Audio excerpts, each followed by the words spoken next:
MLM bad? To answer your question, MLM is good because like in the Direct Selling Association of the Philippines, which I represent, our objective is to encourage entrepreneurship, legitimate business opportunities for every Filipino.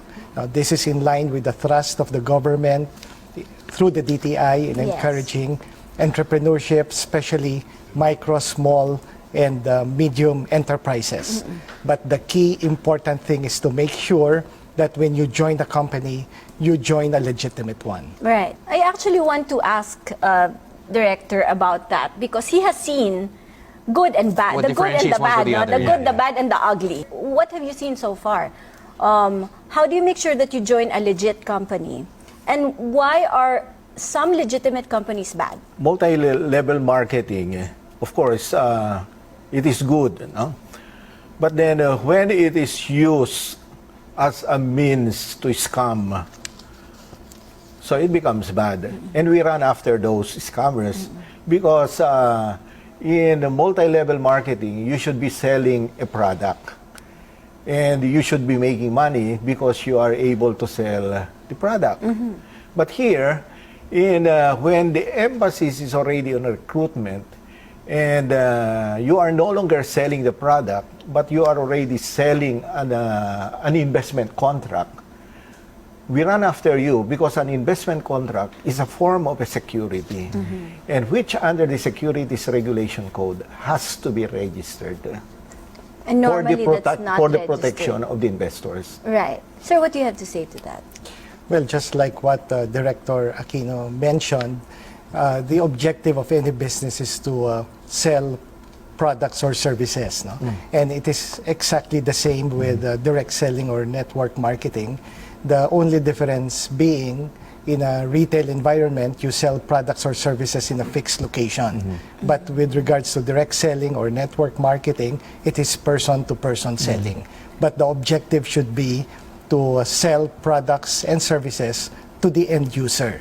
And as Director Aquino mentioned, it is unfortunate that because of the popularity and attractiveness of the industry, there are many unscrupulous businessmen who use the industry to come up with pyramid scams in the guise of legitimate direct selling and network marketing. I find it also interesting. I mean, when you talk about focusing on the product they're selling and also the legitimacy of the company, but one of the key lines that I've been exposed to that industry as well is that, no, we're not selling you a product. We're actually selling you a system or wealth or whatnot. How do you address that in terms of the kind of practices you try to encourage in DSAP in terms of making sure that they're representing a proper product and a system as well?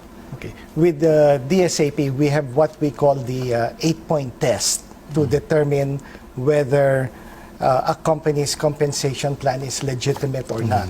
This is consistent with the guidelines of the Department of Trade and Industry as embodied in their Administrative Order Number 8, Series of 2002, which defines the definition of pyramiding and which outlines the type of pyramiding that is considered illegal. To a lot of people, I've seen the 8-point test, and I've also seen so many companies who, at first blush, you'd think that they are following all of those tests. Because now, as the area of investments has evolved, there's a gray line now. Some companies appear to be selling a product, but in fact, the emphasis is really on recruitment. So the product might be there, there's a brand, they have displays, and you actually hold it. When you buy, have you ever been? Yes. Are you open-minded? Enough.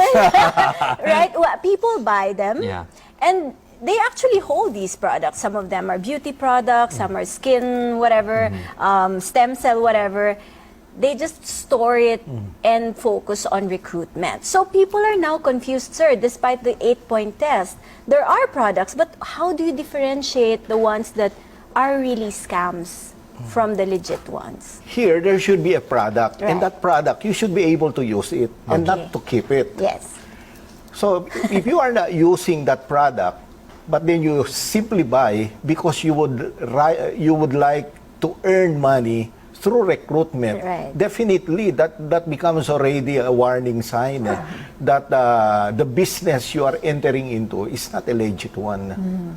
The most important thing with regards to legitimate companies is that commissions or bonuses are paid based on the sale of products or services. Okay. Not on While recruitment? in the case of pyramid scams, people earn primarily from recruitment and through the payment of registration fees by the participants. And the That's longer very your downline clear, is, no?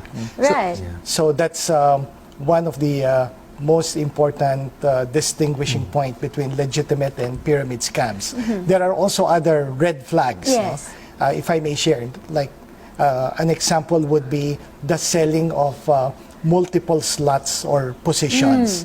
I guess you've heard some companies say Yes. that, okay, why don't you join Three. the Okay, so company- it's a three-header. Yeah, exactly. three-header, Or, or I've there are studied some this for 30 so many headers. years. No? 30 headers. So for a legitimate company, it's like a membership club. Right. You sign up only once, and we try to make it as easy as possible. So we try to make the fee as low as possible, for as low as a few hundred pesos.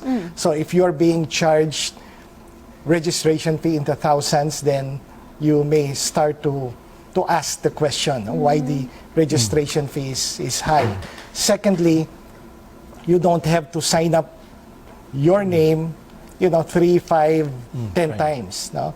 So in an interview with Chairman Herbosa, conducted by Josiah Go, Chairman Herbosa did mention that selling multiple slots is considered as an investment contract Sure. and partake the nature of securities. Yeah, And should therefore go through the difficult Exactly. process of registering that security with the SEC. And we all know when you want to do that, you have to give the SEC your financial statements and your cash flow and everything, all the financial documents, which will prove that the existence of your company and its health will depend on the sale of the products and not on and that's a recruitment. fiduciary responsibility already. Now, when we talk about the business perspective, for example, a first-time or wannabe entrepreneur comes in and says, "Okay, I'm going to devote my life to this. I'm going to build my, network down the line." What really will drive them to be successful in terms of getting into a business? Is it the love for a product? Is it the kind of sector they're in? What really differentiates the successful ones for the non-successful ones? Okay, when you would like to be part of the industry, there are two major ways. One is if you have a product that you want to market, you could use direct selling or network marketing as the channel of distribution. It's a very powerful channel. No? Imagine if you are able to sign up, let's say, 100,000 people in your organization, and you have representatives in each of the 7,000 islands of the Philippines, then imagine you have like 100,000 outlets all over the Philippines, and your reach is all over the country, as opposed to coming up with a retail outlet and having to set up 100,000 stores. No? So it is a very good, powerful and cost-effective way to market products. The second option is to join an existing company. No? It's like getting a franchise of the company. It's a matter of choosing the product category you would like to venture into, the brand. You start sharing the products, and you're started with your business. I suppose it goes without saying that you have to be ultra passionate about the product and to the point that you're a user and an advocate, right? Yes, that's right. No, it's so difficult to market a product unless you use the products and you believe in the products.